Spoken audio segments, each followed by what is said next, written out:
Je me rappelle d'avoir entendu le témoignage du père Alexandre que vous connaissez, qui nous racontait qu'il avait 17 ou 18 ans, je crois, et sa foi, ça n'allait pas très fort, mais on lui avait proposé de faire un voyage missionnaire au Mexique.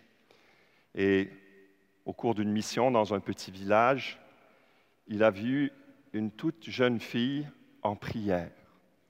Et ça l'a bouleversé.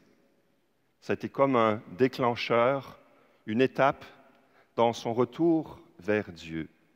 Simplement de voir une enfant en prière. Jésus, quelque part, était en prière et un disciple demande « Apprends-nous à prier ». Comme cela devait être beau de voir Jésus, le Verbe, le premier-né de toute créature, le Fils unique engendré, celui qui est dans le sein du Père, celui qui est tourné vers le Père, prier. Et je voudrais vous proposer ce soir d'entrer dans ce que j'appelle la fusée de la prière. Pourquoi? Parce que quand je confesse, souvent, j'entends des gens se plaindre que leur vie chrétienne retombe toujours à la case départ, les mêmes péchés, les mêmes difficultés. Et quand j'interroge parfois ces gens sur leur vie de prière, je m'aperçois qu'il n'y a pas grand-chose, en fait, d'une relation personnelle avec Dieu. Parce que si tu n'as pas cette rencontre fréquente, profonde avec ton Créateur, ton Sauveur, eh bien, les choses ne bougeront pas beaucoup dans ta vie. Tu ne verras pas grand-chose de neuf. Ta religion risque d'être une religion de morale, décourageante parce que tu n'arrives pas à accomplir ce que ça exige, ou bien tu vas faire des compromis avec le péché et tu ne goûteras pas la joie chrétienne. Tu ne goûteras pas les fruits de l'esprit. Alors j'ai dit feu parce que je voudrais mettre à feu ma fusée de la prière. Alors j'ai imaginé ce petit dessin tout simplement pour vous montrer que notre fusée à 3 étages est très simple. Ça décolle plus. Hein? Je suis peut-être pas sur le bon bouton. Alors en attendant que ça décolle, le premier étage de cette fusée qui nous permet justement de nous arracher peut-être à la pesanteur de nos soucis, de nos difficultés, c'est le contact avec Dieu. C'est ça qui met le feu à la fusée, c'est nos actes de foi. Beaucoup de gens pensent que prier, c'est ressentir des choses ou bien avoir des états d'âme. Mais la prière, ce n'est pas un sentiment, c'est une relation. Comment est-ce qu'on entre en relation avec Dieu? C'est par la foi. La foi, c'est ça qui allume la fusée, ou c'est comme la clé de votre voiture. Même si vous avez une BMW, si vous ne mettez pas la clé de contact, elle ne vous sert à rien. Ce démarrage, c'est la foi. Jésus dit dans l'Évangile, « Celui qui croit que Jésus est le Fils de Dieu, Dieu demeure en lui et lui en Dieu. » Donc on peut se mettre à genoux, peut-être qu'on est à l'adoration ou chez soi, faire un signe de croix et dire « Jésus, j'ai foi en toi. Je crois dans ta présence dans le Saint-Sacrement.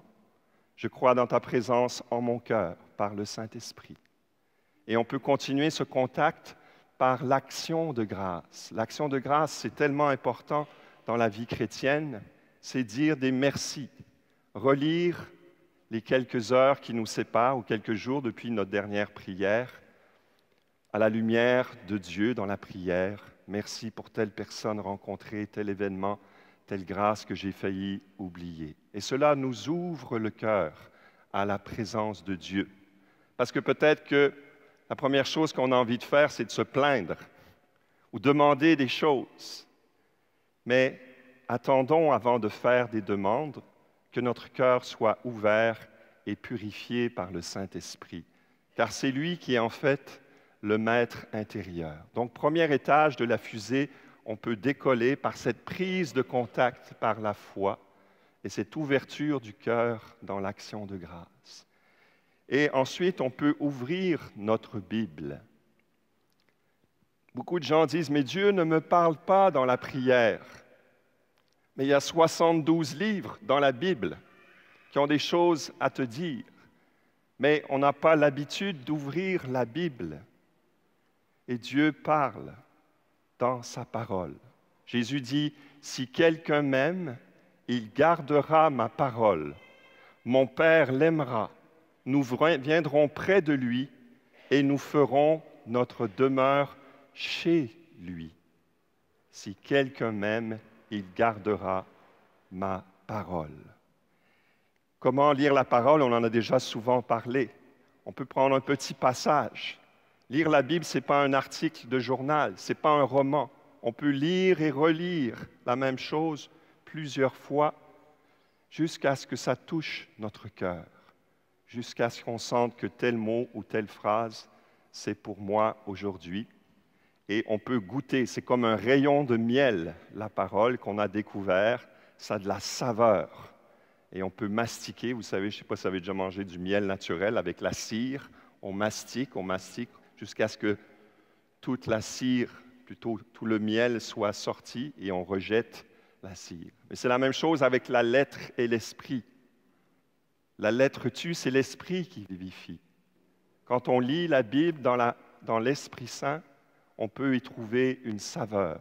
De la lettre, on va tirer le miel de l'esprit. Et on peut petit à petit entrer en adoration, en dialogue avec Jésus. On peut aussi avoir, on en a parlé la semaine dernière, un carnet à paroles, où on note des paroles importantes dans notre vie qui nous ont touchés et qui peuvent nous parler tout au long de notre vie. C'est l'étage le plus important de la fusée.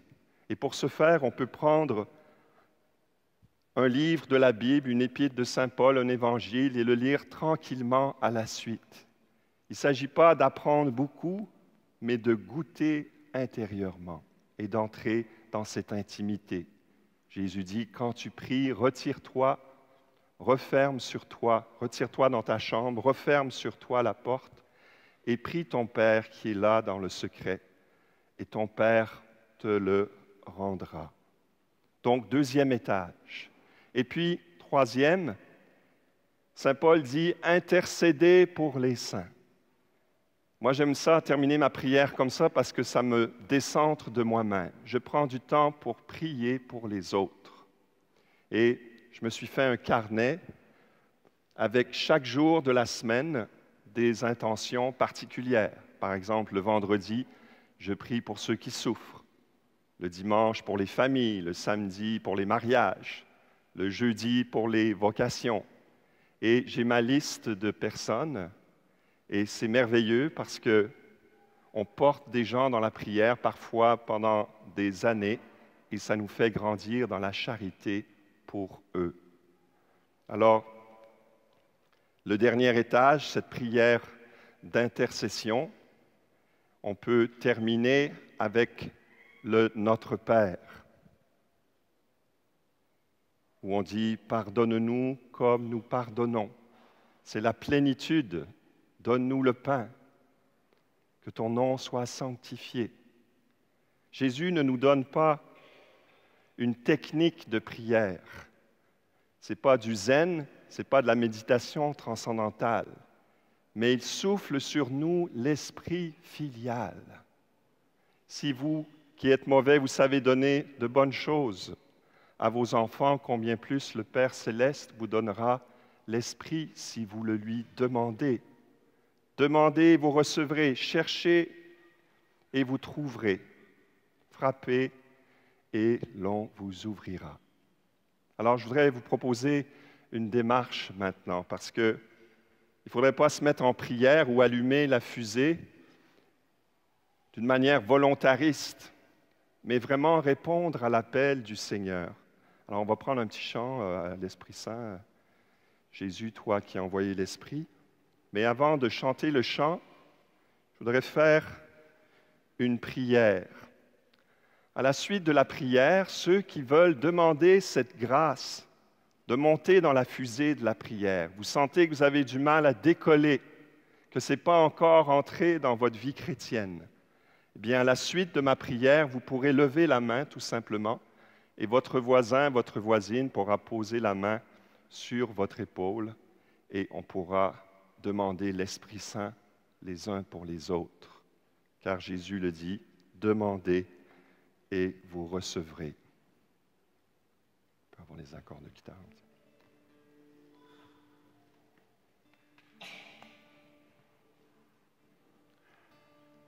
Seigneur, tu nous as dit à travers ton pape François, dans sa lettre aux jeunes, essaie de rester un moment en silence, en te laissant aimer par lui.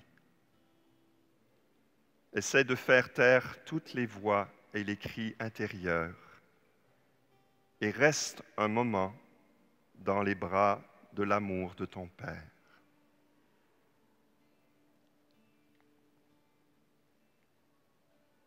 Alors Seigneur, nous voulons apprendre à prier.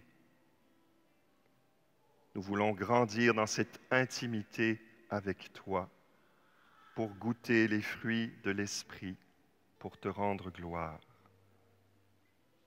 Donc si on se sent appelé à faire un pas ce soir, maintenant on peut lever la main et nos voisins, nos voisines peuvent poser la main sur notre épaule.